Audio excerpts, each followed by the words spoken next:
बिस्मिल्लाहिर्रहमानिर्रहीम। इसमें मोहम्मद इरफान अफजल और आप देख रहे हैं यूनिवर्सल वीज़ा गाइडेंस। तो मैं लेके आता हूँ आपके तमाम इमिग्रेशन मसाइल का हल। जिन दोस्तों ने इस चैनल को सब्सक्राइब नहीं किया उनसे रिक्वेस्ट है कि चैनल को लाइक करें, सब्सक्राइब करें और शेयर करें ताकि हमारी कम्युनिटी में इजाफा हो।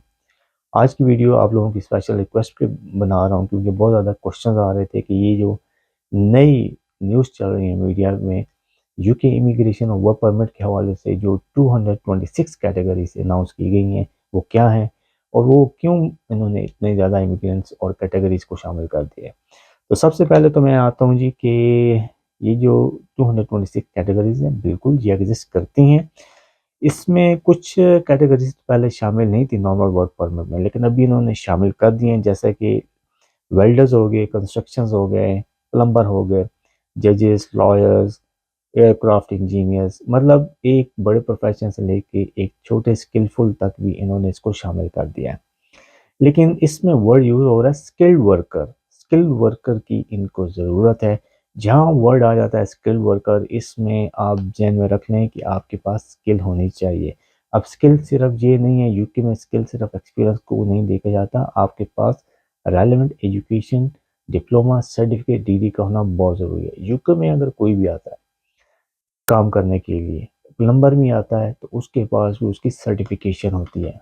आई नो कि बैक होम में पाकिस्तान, इंडिया, बांग्लादेश, वहाँ पे इन चीज़ों को मतलब यूनिवर्सिटी लेवल पे नहीं इतनी फोकियत दी जाती, कोई सर्टिफिकेशन नहीं है। लेकिन अगेन इस वीज़े के लिए आपके पास सर्टिफिकेशन का होना ज़रूरी है। मीडिया में जो खबरें चल रही हैं जी हर कोई आ सकता है, आ सकता है, लेकिन कोई आपको नहीं बता रहा कि इसकी रिक्वायरमेंट क्या है। ये सेम ही रिक्वायरमेंट है जो कि स्किल्ड वर्कर वीज़ा है, उसी तरह की रिक्वायरमेंट है, लेकिन ये कि कैटेगरी थोड़ी ज़्यादा कर दी गई हैं। अब ऐसा भी नहीं है कि इन्होंने आंखें बंद करके हर किसी को वीज़े दे रहे हैं, नहीं, इनकी रिक्वायरमेंट सेम। आपको इंग्लिश भी पास करनी पड़ेगी, B1 इंग्लिश आपको पास करनी है, आपको पास रेलेवेंट एजुकेशन होनी चाहिए और द मोस्ट इम्पॉर्टेंट आपके पास जॉब ऑफर यूके की जो स्पॉन्सर्ड लाइसेंस एम्प्लॉयर होता है, होम ऑफिस से जो ऑथोराइज्ड होता है ओवरसीज हायर करने के लिए, वो आपको जॉब ऑफर करे। हर कोई आपको जॉब भी ऑफर नहीं कर सकता। तो ये बहुत बड़ी कंपनीज की लिस्ट है, कोई एक दो कंपनी नहीं है, ये हज़ारों में कंपनी है जो कि होम ऑफिस से ऑथोराइज्ड है। कोई इतना बड़ा इशू ये भी नहीं है, लेकिन आपको पहले ये समझना पड़ेगा कि हर कोई आपको जॉब ऑफर नहीं कर सकता है यूके में। इसी तरीके से आपके पास फंड्स का होना भी ज़रूरी है, वो भी इतने ज़्यादा नहीं है, तकरीबन 1200 समथिंग है, वो आपके पास 28 दिनों तक मेंटेन होने चाहिए। और इसमें आप जिस वक्त अप्लाई करेंगे तो आप पूरी फैमिली का भी अप्लाई कर सकते हैं। अगर एक बंदे को जो सर्टिफिकेट ऑफ स्पॉन्सरशिप आपके मिलेगा तो वो आप अपने डिपेंडेंट्स को भी साथ ला सकते हैं। इसकी फ़ीसें भी होती हैं, बाद सिचुएशंस के अंदर जो है ना आपको एम्प्लॉयर फ़ीसें दे देता है, बाद सिचुएशन में आपको खुद फ़ीसें भरनी पड़ती हैं। अब इसमें 70 पॉइंट्स अगर आपके पास होंगे तो फिर ही आप वर्क परमिट के लिए एलिजिबल होंगे। ये पॉइंट बेस्ड सिस्टम है।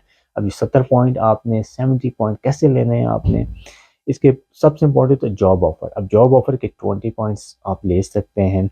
Job at the appropriate level होगी तो फिर 20 पॉइंट्स हो गए। मीन जॉब जो यूके की लिस्ट है, ऑक्यूपेशन की लिस्ट है, उसके अंदर है तो फिर आपको 20 पॉइंट्स मिलेंगे। इंग्लिश आपको 10 पॉइंट्स मिलेंगे, आपने B1 करना मस्ट है। ये तो पॉइंट्स आपने लेने ही लेने हैं, 50 पॉइंट। अब आगे जो 20 पॉइंट्स हैं वो आपके सैलरी के भी हो सकते हैं 20 पॉइंट्स, या आप अगर PhD की हुई है STEM सब्जेक्ट के अंदर तो 20 पॉइंट्स आप वहाँ से उठा सकते हैं। सैलरी के मैं बताऊँ कि मिनिमम सैलरी जो है ना वो 25,600 सालाना होगी तो आपको 20 पॉइंट मिलेंगे। अगर आपकी सैलरी 23,040 से लेके 25,599 होगी तो फिर आपको 10 पॉइंट मिलेंगे।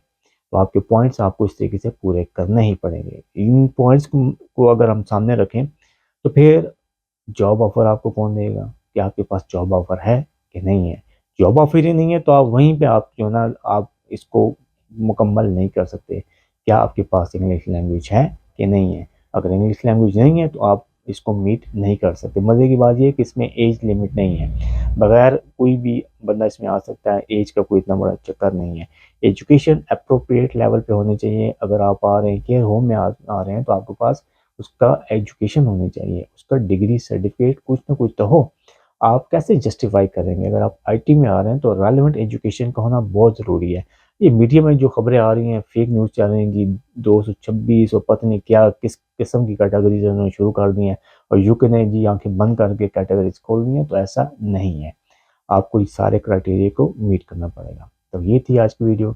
आई होप आपकी वीडियो पसंद आई होगी। अपना और अपने दिल रहूँगा बहुत ख्याल रखें मेरे इस चैनल का भी। Thank you.